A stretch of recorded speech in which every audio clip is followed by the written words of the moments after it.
आपको बताएंगे चक्की मालिकान को सरकारी कीमतों पर गंदुम ना मिल सकी। फैसलाबाद में आटा फी किलो 130 रुपए तक जा पहुंचा। मजीद महंगा होने का खदशा जाहिर किया जा रहा है। चक्की मालिकान का गंदुम फ्राहमी का मुतालबा सामने आया है। चक्की मालिकान को सरकारी कीमतों पर गंदुम ना मिल सकी। फैसलाबाद में आटा फी किलो 130 रुपए तक जा पहुंचा। आटा मजीद महंगा होने का खदशा भी जाहिर किया जा रहा है। चक्की मालिकान का गंदुम फ्राहमी का मुतालबा भी सामने आया है। महकमा फूड जिम्मेदारियां अदा नहीं कर रहा, ऐसा कहना है चक्की मालिकान का। इन हालात में कारोबार करना दुश्वार हो गया है। चक्की मालिकान का ऐसा कहना है कंट्रोल रेट पर गंदुम मिले तो आटा 75 रुपए फी किलो हो सकता है, ऐसा कहना है चक्की मालिकान का। आपको बता रहे हैं रजिस्टर्ड चक्की मालिकान का हुकाम से कंट्रोल रेट पर गंदुम की फ्राहमी का मुतालबा सामने आया है। अपडेट्स कर रहे हैं आपको चक्की मालिकान को सरकारी कीमतों पर गंदुम ना मिल सकी। मजीद बात करेंगे अब्दुल रहमान से। बताइएगा अब्दुल रहमान, चक्की मालिकान का क्या मौकिफ है, आगाह कीजिएगा। जब बात करें फैसलाबाद में रजिस्टर्ड चक्की मालिकान की जानब से कहा जा रहा है कि यहां पर इससे कबल कंट्रोल रेट पर जब उन्हें गंदम मिलती थी तो मार्केट में मुनासिब कीमतों पर आटा मुहैया किया जाता था। अभी भी अगर उन्हें कंट्रोल रेट पर गंदम मुहैया करती जाती है तो आटे का मैक्सिमम रेट 75 रुपए किलो जाएगा। लेकिन क्योंकि हुकूमत की जानब से, फूड डिपार्टमेंट की जानब से पैसे लेने के बावजूद जो है वो गंदम मुहैया नहीं की जाती, जिसकी वजह से अब जो आटे का रेट है वो 130 रुपए तक आम मार्केट में पहुंच चुका है। और क्योंकि गंदम की शार्टेज है तो अगर हुकूमत अभी भी ताउन नहीं करेगी तो ये रेट मजीद बढ़ जाएगा, 140-50 तक भी जा सकता है। क्योंकि मार्केट में बिल्कुल ही गंदम नायाब हुई पड़ी है, मौजूद नहीं है। सिर्फ सरकार के पास गंदम है जो फ्लोर मिल्स को दी जा रही है, लेकिन चक्की मालिकान को नहीं दी जा रही। यहाँ पर हमारे साथ चक्की मालिकान भी मौजूद है और दुकान पर आने वाले कस्टमर भी मौजूद है, उनसे बात करते हैं। जी बताइएगा, आटा क्या रेट बेचा जा रहा है? हम 130 रुपए में बेच रहे हैं आटा। वो 75 रुपए कहते हैं कि अगर बेच सकते हैं, अगर कंट्रोल रेट पर मिले, इसका क्या सीन है? ये जो हमें कोटा मिलता है ना गंदम का, तो वो तो तकरीबन 6 तारीख से ना तकरीबन नोटिफिकेशन जारी किया हुआ है, लेकिन फूड कंट्रोलर हमें गंदम नहीं दे रहा। पता नहीं, वो कहता है आज आ जाए, कल आ जाए, परसों आ जाए। वो इसी तरह ना वो कहते हैं ना वो अपना के बत्ती के पीछे लगाया हुआ है हमको, तो वो ही वो काम कर रहा है। वो मिल वालों को दे रहा है लेकिन हमें चक्की मालिकान को नहीं दे रहा। वो आपका कोटा कब से नहीं दिया जा रहा? तकरीबन 6 जनवरी से हमारा कोटा मंजूर किया हुआ है उन्होंने, लेकिन ये नहीं दे रहे अभी तक। अच्छा, मुझे ये बताइएगा, अगर कोटा मिल जाता तो उसके बाद क्या फर्क पड़ेगा? वो तो देखें जी, वो जितना रेट गवर्नमेंट का है उतना फिर तो बहुत ज्यादा फर्क पड़ जाएगा ना। अच्छा, मुझे ये भी बताइएगा कि पहले ये दिया जाता था, फिर ये कब मनसूख हुआ और इसकी वजह क्या बताई गई? ये तो काफी देर हो गई है, पता नहीं, वो हमें तो नहीं दे रहे लेकिन मिल वालों को दे रहे हैं। वो उनके साथ मिले हुए हैं ना, मिल वालों के साथ, इसीलिए मिल वालों को दे रहे हैं, वो चक्की वालों को नहीं दे रहे। इस हवाले से चक्की मालिक हमारे साथ मौजूद थे, बता रहे थे कि फूड डिपार्टमेंट की वजह से जो है वो आटा नहीं मिल पाता, कंट्रोल रेट पर गंदम जो है वो चक्की मालिकान को दी जाती है, लेकिन जो यहाँ पर फ्लोर मिल्स है उनको दी जा रही है, चक्की मालिकान को नहीं दी जा रही, जिसकी वजह से आटा महंगा हो गया और ये कोटा उन्हें बड़े अरसे से नहीं मिल पा रहा है जो माजी में मिलता रहा। अभी यहाँ पर एक कस्टमर आए हैं, उनसे बात करते हैं। जी बताइएगा, आटा जो है वो बड़ा महंगे दामों आपको मिल रहा है, तो क्या पोजीशन है इन दिनों आटा लेने के हवाले से? बहुत ज़्यादा पोजीशन आउट ऑफ क्लास हो गई है। जैसे पहले 10-15 किलो लेके जा रहे, अभी 5 किलो पे आ गए हैं। आगे आगे जैसे महंगाई कर रहे हैं, हमें तो लगता नहीं कि हमें किलो भी मिलेगा। जो पोजीशन है, काम वैसे बंद हो रहे हैं, और आटा, घी, चीनी अगर ये नहीं मिलेंगे तो घर कैसे चलेगा? अच्छा, मुझे ये बताइएगा कि किन दिनों में आपको ज़्यादा लगता है कि महंगाई हुई है? ये जब से ये नून लीग आई है, जब से महंगाई 1 से नहीं 2 से 10% ज़्यादा हो गई है। पहले आटा क्या रेट पे मिलता था? ये कि 80-85 या 90 पे होगा, लेकिन अभी 50-60 रुपए किलो मगर इजाफा होगा। और घी उससे भी ज़्यादा हो गया। अब फिर से बजट बोलेगा तो गरीब आदमी तो वैसे ही रह गया ना घर का ना बाहर का। ये चक्की मालिकान कहते हैं कि मार्केट में गंदम ही मौजूद नहीं है, हुकूमत गंदम नहीं दे रही, इस वजह से महंगा हुआ। तो क्या आम शहरी महंगा आटा लेने की पोजीशन में है? जाहिर है, जब पीछे से नहीं मिलेगा, जो ये भी दुकानदार भी महंगा दाम बेचेंगे तो बच्चों को तो देना ही है ना। चाहे फिर जब बाहर कारोबार नहीं होगा, आटा की चीनी महंगी मिलेगी तो फिर चोरी डकैती तो आम होगी फिर। अच्छा, आपका ख्याल है कि चोरी डकैतियां बढ़ने की वजह ये होती है कि लोग आटा नहीं ले पाते? नहीं, महंगाई की वजह से। अभी हम सुबह 3-3:30 बजे सब्जी मंडी में काम करने के लिए जाते हैं, लेकिन ये नहीं पता कि हम वहाँ पर पहुँचेंगे या हम रास्ते में लुटे जाएंगे। अच्छा, कितनी दिहाड़ी कमा लेते हैं आप? हमारी 1000 रुपया, जिसे हम आटा ले जाएंगे, चीनी लेके तो हमारा 1 दिहाड़ी चली गई। तो ये रोजाना का रोजाना आटा लेते हैं या महीने का लेते हैं? ये 5 किलो लेके जाएंगे, तकरीबन 10 से 12 दिन निकलेंगे। घी है वो भी 5-6 दिन निकलते हैं। तो आटा, चीनी, दूसरे बिल, अजाफी, हर चीज़ में तो महंगाई की है उन्होंने। इन दिनों में कितनी बचत हो पा रही है? बचत की तो अब बात ही नहीं ना, जितने थोड़े से आते हैं तो थोड़े से लेके तो बिल अदा करने पड़ जाते हैं अभी तो। इस हवाले से यहाँ पर दुकान पर आने वाले एक कस्टमर हमारे साथ मौजूद थे जो बता रहे थे क्या सूरत हाल है। बेटा यहाँ पर क्या करने आए हैं? यहाँ पे आटा लेने आए। तो क्या रेट मिल रहा है और पहले क्या रेट मिलता था? पहले 80 रुपये मिलता था, अब 130 रुपये मिल रहा है। क्या वजह बताते हैं और ये किलो से कितने दिन निकल जाते हैं? किलो से एक दिन में नहीं निकलता। तो इतना महंगा आटा जो कैसे ले रहे हैं, क्या करते हो?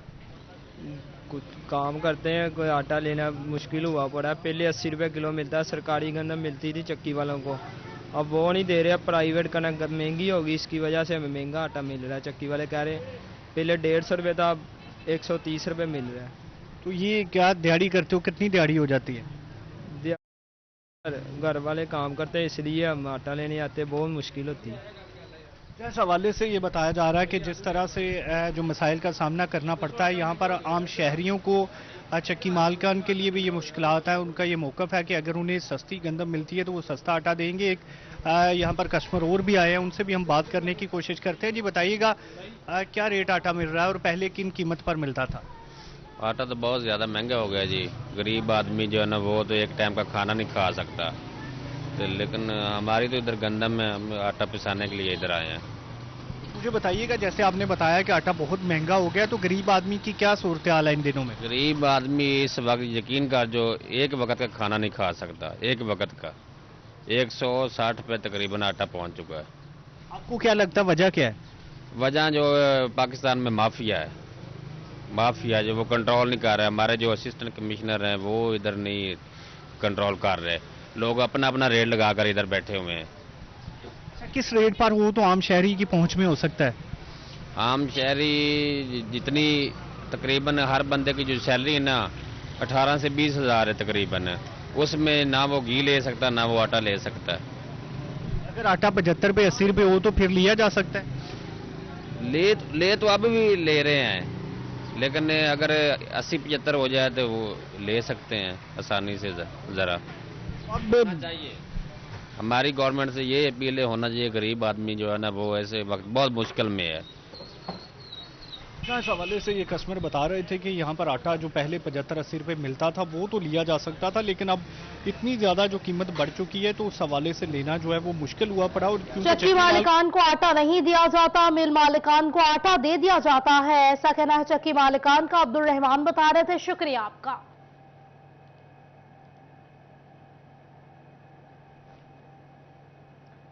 मजीद बताएं आपको, टेक्सटाइल का शोबा बहरान का शिकार हो गया है। एक्सपोर्ट में मंदी का रुझान $24 बिलियन से कम होकर $19 बिलियन है। सनतकार कहते हैं कि इंपोर्ट को बहाल न किया गया तो मुल्क के डिफॉल्ट होने का खदशा पैदा हो जाएगा। हुकूमत फैसलों में स्टेक होल्डर्स का मशवरा शामिल करें। शहराज भट्ट बताइएगा मजीद इस हवाले से। मुल्की एक्सपोर्ट के हवाले से बात की जाए तो एक्सपोर्ट जो है वो मुल्क का वाहिद कमाऊ पूत है, और इस हवाले से बात की जाए तो एक्सपोर्ट मुसलसल गुज़िश्ता 3 से 4 महीने हो गए हैं डिप का शिकार है, और इस कम होती हुई एक्सपोर्ट के हवाले से एक्सपोर्टर्स इंतहाई परेशान है। मुल्की एक्सपोर्ट के हवाले से बात की जाए, टेक्सटाइल के अंदर उसका अगर शेयर के हवाले से बात की जाए तो टेक्सटाइल का जो टेक्सटाइल एक्सपोर्ट का पूरी मुल्की इकोनॉमी के अंदर शेयर है वो $24 बिलियन था, जो कि कम होकर $19 बिलियन रह चुका है। और एक्सपोर्टर्स का कहना है कि इनडायरेक्ट एक्सपोर्टर्स भी इस वक्त इंतहाई परेशान है, और खासतौर पर अगर इंपोर्ट बहाल नहीं की जाती, जिस इंपोर्ट के अंदर हमारे कंटेनर्स के फंसे हुए हैं और कंटेनर्स के अंदर हमारा वो खाम माल है जिसको इस्तेमाल करते हुए हमने दोबारा से री एक्सपोर्ट करनी है, तो मुल्क दिवालिया की तरफ जा रहा है। हमारे साथ मियां तारिक साहब मौजूद से गुफ्तगू करते हैं। बताएगा क्या कहेंगे, इंपोर्ट होने वाले कंटेनर इस वक्त बंदरगाहों पर पड़े हैं, बहाल क्यों नहीं हो रहे? बिस्मिल्लाहिर्रहमानिर्रहीम।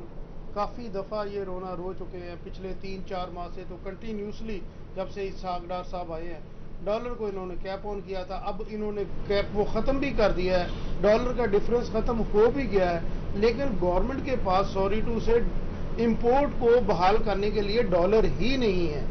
तो अभी भी वही हर्डल्स हैं, हमारे इंपोर्ट जो है बंद है। जब इंपोर्ट बंद होगी तो ऑटोमेटिकली बहुत ज़्यादा रॉ मटीरियल ऐसा होता है जो हम रीप्रोसेस करके एक्सपोर्ट करते हैं।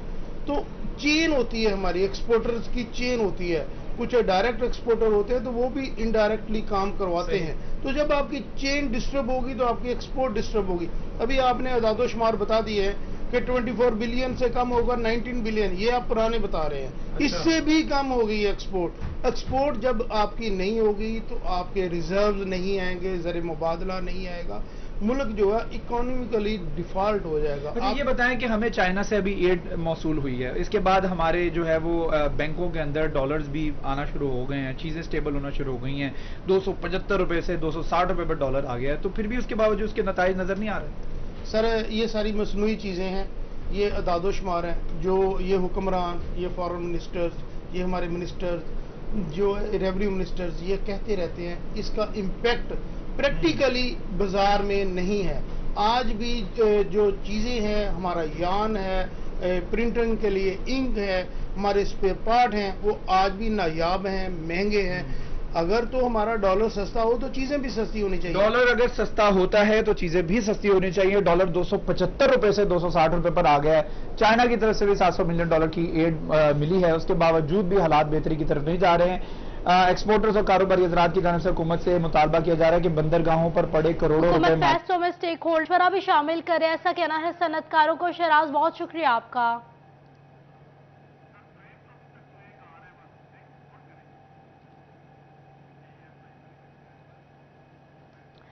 मजीद बता आपको चंडीगढ़ में अदरक की कीमत में रिकॉर्ड इजाफा हुआ है। गुज़िश्ता हफ्ते के नस्बत अदरक 80 रुपए फी किलो मजीद महंगा हो गया है, 520 रुपए में बेचा जा रहा है।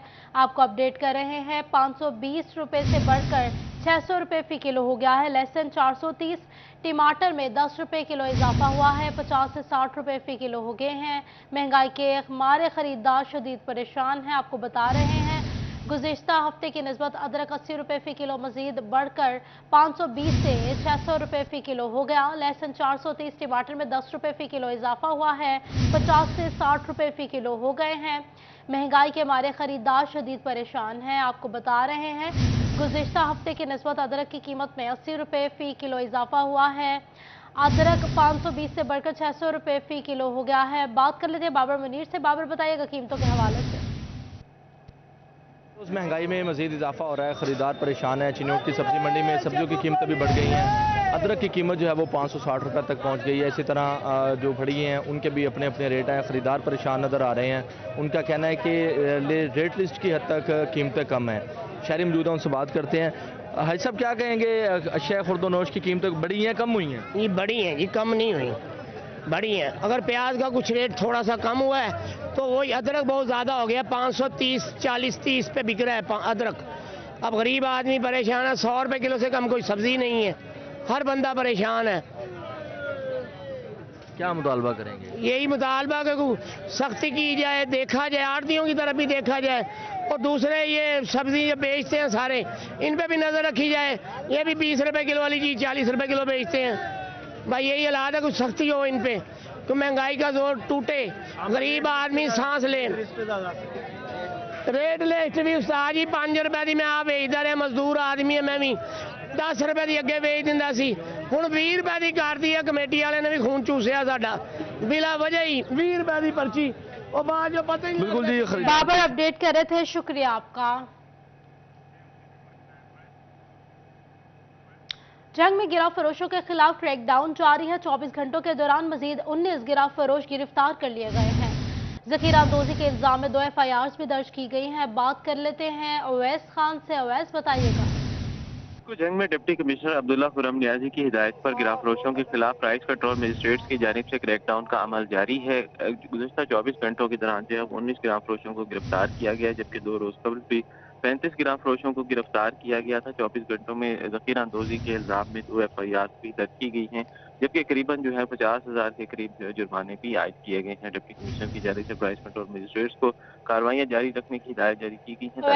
अपडेट कर रहे थे, शुक्रिया आपका। बता आपको बोगस सेल्स टैक्स रिफंड्स की शिकायत पर विफाकी टैक्स मोहतसब का बड़ा इकदाम। एफबीआर को रिफंड्स क्लेम करने वाले पैदावारी यूनिट्स का अमली तौर पर मुआयना करने, दरामदी खाम माल के एचएस कोड को चेक करने की हिदायत जारी की गई है। आपको बता रहे हैं बोगस सेल्स टैक्स रिफंड्स की शिकायत पर विफाकी टैक्स मोहतसब का बड़ा इकदाम। बात कर लेते हैं उमैर अजमत से। उमैर, मजीद बताइएगा। जी, वफाकी टैक्स मोहतसब की जानिब से सेल्स टैक्स रिफंड्स के मामले पर शफाफियत लाने के लिए एफबीआर को हिदायत जारी की गई हैं कि अगर किसी भी टैक्स गुजार की जानिब से सेल्स टैक्स रिफंड क्लेम किया जाता है तो एफबीआर की टीमें मौका पर जाके उस पैदावारी यूनिट या मैन्युफैक्चरर के कारखाने फैक्ट्री का विजिट करें और इस बात को जांचा जाए कि रिफंड की जो रकम क्लेम की गई है वो फैक्ट्री फिजिकल तौर पर उस काबिल है भी या नहीं। उसके साथ साथ जब किसी भी टैक्स गुजार की जानिब से सेल्स टैक्स रिफंड क्लेम किया जाता है और वो एक्सपोर्ट का माल तैयार कर रहा है तो इस बात को भी चेक किया जाए कि मसनूआत की तैयारी में जो खाम माल इस्तेमाल हो रहा है और वो बैरून ममालिक से दरामद किया जा रहा है तो उनके एचएस कोड्स चेक किए जाएँ कि मसनूआत की तैयारी में जो सामान इस्तेमाल हुआ और फिर उसके बाद जो रॉ मटेरियल मंगवाया गया और सेल्स टैक्स रिटर्न में उनकी तफसीलात फराहम की गई, उन दोनों के एचएस कोड्स जो हैं उनको वेरीफाई किया जाए। अगर एचएस कोड यकसा ना हो तो फिर उस पर रिफंड्स जो है उसको डेफर्ड कर दिया जाए या मुस्तरद कर दिया जाए। इसके साथ साथ सेल्स टैक्स रिफंड्स क्लेम करने वालों जो कारखाने हैं या पैदावारी यूनिट्स हैं उनके बिजली और गैस के बिल माहाना बुनियाद पर जो आते हैं उनको भी चेक किया जाए कि आया कि उनकी पैदावारी सलाहियत कितनी है, उनको कितना बिल आ रहा है और उसके अगेंस्ट जो है वो कितनी लागत की मसनूआत जो है वो तैयार कर रहे हैं और रिफंड कितना क्लेम किया जाता है। इस हवाले से वफाकी टैक्स मोहतसब के मुताबिक बोगस सेल्स टैक्स रिफंड्स के हवाले से शिकायत सामने आ रही थी जिससे कौमी खजाने को नुकसान पहुंचता था। तो सेल्स टैक्स रिफंड्स के निज़ाम में शफाफियत लाने के लिए ये 3 स्टेप्स जो है अपडेट कर रहे थे बहुत।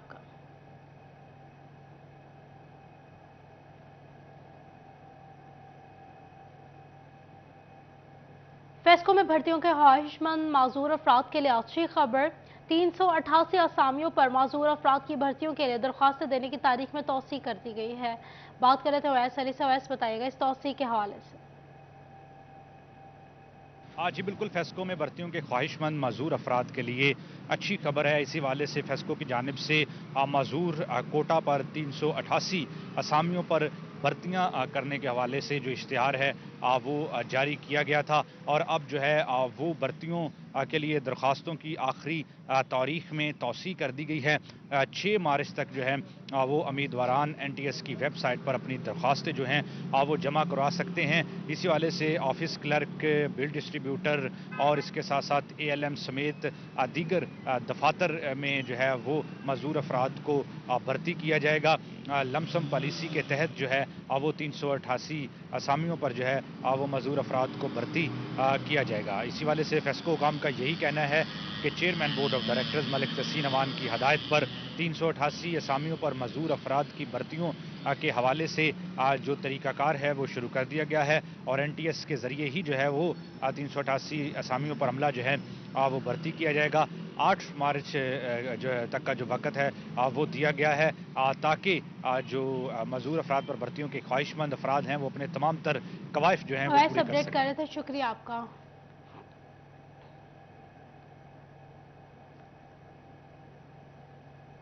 आपको बताएं जंग में वज़ीर आला पंजाब सैयद मोहसिन रजा नकवी की हिदायत पर महकमा दाखिला की जानिब से पतंगबाजी के खिलाफ दफा 144 का नफाज। DPO मलिक तारिक महबूब ने थाना इंचार्जिस को कार्रवाइयां मजीद तेज करने के अहकाम जारी कर दिए हैं। महकमा दाखिला की जानिब से 1 माह के लिए दफा 144 का नफाज किया गया है। अपडेट कर रहे हैं आपको जंग में वज़ीर आला पंजाब सैयद मोहसिन रजा नकवी की हिदायत पर महकमा दाखिला की जानिब से पतंगबाजी के खिलाफ दफा 144 का नफाज कर दिया गया है। DPO मलिक तारिक महबूब ने थाना इंचार्जिस को कार्रवाइयां मजीद तेज करने के अहकाम जारी किए हैं। महकमा दाखिला की जानिब से 1 माह के लिए दफा 144 का नफाज किया गया है।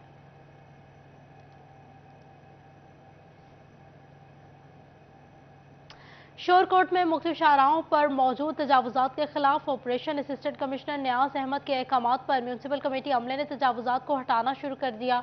बात कर लेते हैं शहजाद अली से। शहजाद बताइएगा।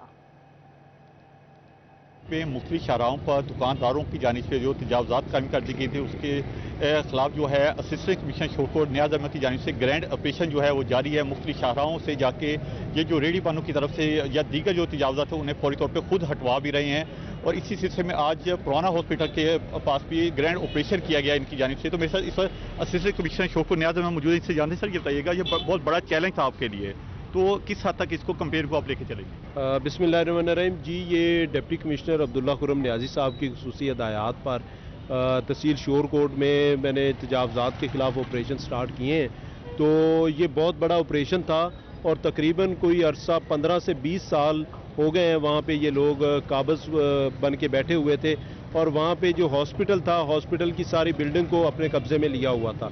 तो वहाँ से वो सारी तजावज़ात मैंने हटा दी हैं, उनके थड़े वगैरह सारे तोड़ दिए तो ताकि वहाँ पे जो हॉस्पिटल है उसको अच्छे तरीके से फंक्शनल किया जा सके और जो कि हमारी तहसील शोरकोट के लोगों के लिए ये बनाया गया था और ये तजावज़ात होने की वजह से फंक्शनल नहीं था। अब इंशाल्लाह ये प्रॉपर तौर पर फंक्शनल भी होगा और यहाँ के लोगों के लिए फ़ायदेमंद होगा। जी बिल्कुल, इनका कहना है कि पुराने हॉस्पिटल के पास जो गायनी यूनिट बना था वो सिर्फ तजावज़ात की वजह से वो फाल नहीं हो पाया था और 15 से 16 साल से ये लोग जो हैं वहाँ पे काबिज थे, जिन्हें आज फौरी तौर पे जो ऑपरेशन किया गया उनमें फौरी तौर पे उन्हें हटाया गया और उसे फाल भी कर दिया गया। इसके साथ ही इन्होंने अपील भी की है दुकानदारों से। शुक्रिया आपका।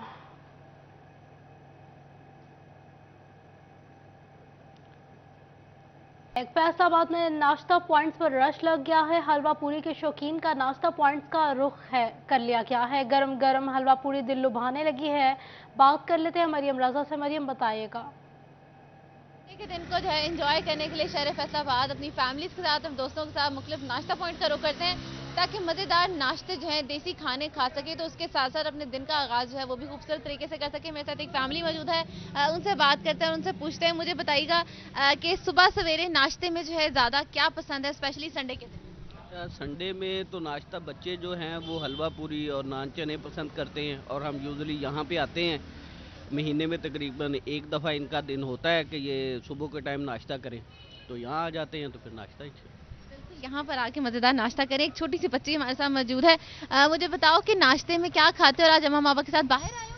यस, नाश्ते में मुझे पसंद है हलवा पूरी, नान चने और ऐसी चीज़ें।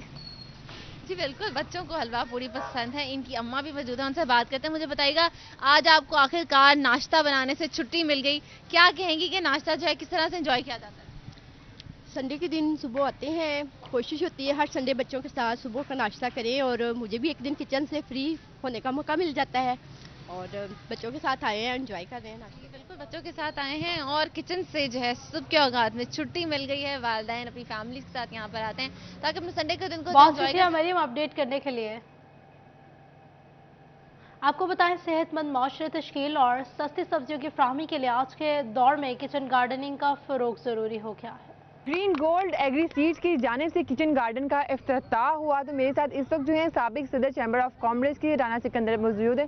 आइए इनसे इस हवाले से मजीद जानते हैं कि छोटे छोटे जो किचन हैं उनमें से किस तरह से हम किचन गार्डन के थ्रू जो महफूज कर सकते हैं अपना जो सरमाया है उसको। देखिए, सबसे पहले तो मैं एग्री गोल्ड सीड्स उनके ऑनर हाजी साहब और उनके बेटे नमान को मुबारकबाद देता हूँ कि उन्होंने एक लोगों के लिए, शहर के लिए अवेयरनेस सेशन रखा है कि आप किस तरह अपने घर में ही ऑर्गेनिक सब्जियां जो हैं वो छोटी छोटी जगह पे गमलों में, कोई ऐसी चीज़ें टायरों में और कोई जहाँ पे आप समझते हैं कि आपके पास बड़ा प्लाट नहीं है लेकिन आप छोटी छोटी चीज़ों में भी ये चीज़ें सब्जियां उगा सकते हैं। हाजी साहब भी मौजूदा है, इनसे सवाले से मजीद जानते हैं कि किचन गार्डनिंग किस तरह से फ़ायदेमंद हो सकती है। देखिए, ग्रीन गोल्ड का मोटो है कि अच्छा उगाओ, अच्छा खाओ और सेहतमंद रहो। आप अपने घर में अपनी सब्जी उगाएंगे, एक तो ऑर्गेनिक होगी और उससे आप बीमारियों से बचेंगे और दूसरी आपकी जो जेब है वो उसकी बहुत बचत होगी। आजकल हर चीज़ महंगी है, आपको अपने घर में मुफ्त में सब्ज़ी मिलेगी और ताज़ी मिलेगी। जैसे आगे रमज़ान शरीफ आया, आपने घर में पालक लगाया और धनिया लगाया हो और टाइम पे जैसे पकौड़े बनाने हैं, पालक काटी, धनिया काटा, पुदीना काटा, चटनी बनाई, हर चीज़ आपको ताज़ी मिलेगी। आइए आपको इसी तरह आगे लिए चलते हैं। हम इस वक्त किचन गार्डन में मौजूद हैं जहां धनिया, पुदीना और बहुत सारा सलाद जो है वो लगा हुआ है। आप अपने घर में किसी भी एक छोटी सी जगह को किस तरह से यूटिलाइज कर सकते हैं। ना सिर्फ अगर कोई जगह देखी जाए तो मजीद देखा जाता है कि प्लास्टिक का छोटा सा जो है मेरे पास एक वास है, हम इसके अंदर भी इसको यूज़ कर सकते हैं। मेरे साथ एक रिसर्चर मौजूद है, आइए इनसे जानते हैं कि किस तरह से मुझे थोड़ा गाइड करेंगे। पहले तो ये है कि आप इसमें से मिट्टी जो है ना उसको आप भुरभुरा करें, नरम करें, जो हम नॉर्मल लैंग्वेज में कहते हैं, ठीक है। थोड़ा इस मिट्टी को नरम करें, फिर आप इसमें फिल करें। अब आपके पास मिट्टी जो है वो नरम है, इसमें अब आप थोड़ा सा नीचे होल करें। लेकिन अब सीड लगाते हुए आपने ये ख्याल रखना है कि जो सीड है ना ही ज़्यादा गहरा लगे, ना ही ज़्यादा बिल्कुल ऊपर लगे। गहरा लगने से उसकी जो है ना जर्मिनेशन में इशू आएगा, ठीक है। अब आपने बिल्कुल इसे अब बहुत आसानी से ना अपने हाथ से कर सकती हैं। अब इसमें सिंपली आप एक सीड लगा दें। अब इसको आप ऊपर से जो है ना वो कवर कर दें मट्टी से, लेकिन इतना कवर करें कि वो ईजिली ग्रो कर सके। जी बिल्कुल ऐसे ही। अब थोड़ा सा इसमें हम इसे ना आप थोड़ा सा ना वाटरिंग कर दीजिएगा। सर एक और रिसर्चर मौजूद है, आइए इनसे जानते हैं कि किचन गार्डनिंग का अगर देखा जाए सेहत के लिए कैसे जो फायदेमंद है। क्योंकि एक तो ये यहाँ पे जो वाटर यूज़ करेंगे वो फ्रेश होगा। इसके अलावा हम ऑर्गेनिक फूड जो है वो प्रमोट करते हैं किचन गार्डन के थ्रू, क्योंकि इसमें हम यूज़ करते हैं कंपोस्ट, इसमें वो किचन का वेस्ट वगैरह आ जाता है, तो ये हेल्थ के लिए भी मतलब ठीक है अगर देखा जाए। और इसके अलावा ये जो ख़वातीन हैं इसको सेल भी कर सकती हैं अपने घर की सब्जियों। हम बाहर से कोई भी चीज़ लेते हैं, कोई भी सब्जी वगैरह लेते हैं, हमें नहीं पता उसके लिए कैसा जो पानी है वो इस्तेमाल किया गया, लेकिन घर में लगाई गई जो सब्जी होती है वो ऑर्गेनिक होती है और वो खुद हम लोग किस तरह से अपने हाथों से जब कोई भी चीज़ लगाते हैं वो हमारे लिए ना सिर्फ बजट को कंट्रोल करके होती है बल्कि हेल्दी भी होती है। किचन गार्डनिंग में हमने देखा कि फूड को लगाते कैसे हैं और फूड को लगाने के बाद कोई भी फूड जैसे बन जाता है। अब यहाँ पे एक टमाटर पड़ा है, वो देखते हैं कुछ ही अर्से बाद जो है ये पक जाता है और बहुत अच्छा लग रहा है, घर में लगाया हुआ है। हमारे साथ कुछ विजिटर्स मौजूद है, ये इनसे जानते हैं कि घर में लगाया हुआ जो ऑर्गेनिक फूड होता है वो आप क्या कहेंगे, किस तरह से जो है वो फ़ायदेमंद है। First of all thank you very much और मैं शुक्रिया अदा करता हूँ green gold agree seeds private limited का, जिन्होंने हमें इन्वाइट किया अपने किचन गार्डन फेस्टिवल में और अल्हम्दुलिल्लाह बहुत मज़ा आ रहा है यहाँ पे। जिस तरह आपने यहाँ पे बात की टमाटो की, तो अक्सर जब हम लोग बाहर होते हैं तो घर से फ़ोन आता है कि जी सब्ज़ी ले आएँ, फ़लाँ सब्ज़ी ले आएँ, फ़लाँ सब्ज़ी ले आएँ, तो इंसान सोचने लग जाता है ओके मैं अब अपनी ड्यूटी छोड़ के जाऊँ घर पे और सब्ज़ी दे के आऊँ। तो ये जब किचन गार्डन का जो एक इनिशिएटिव है जो ग्रीन गोल्ड की तरफ से लिया गया है, वो हमारी जो मेरी सिस्टर साथ हैं या मेरी मदर हैं। जी आपसे जानते हैं आप क्या मज़ीद ऐड करोगे इसमें घर में, क्योंकि आप देखते हैं बहुत कभी कुछ ख़त्म हो गया कभी कुछ ख़त्म हो गया। बिल्कुल, सबसे पहले तो इसका ये बेनिफिट है कि इससे इनकम बहुत सही होती है।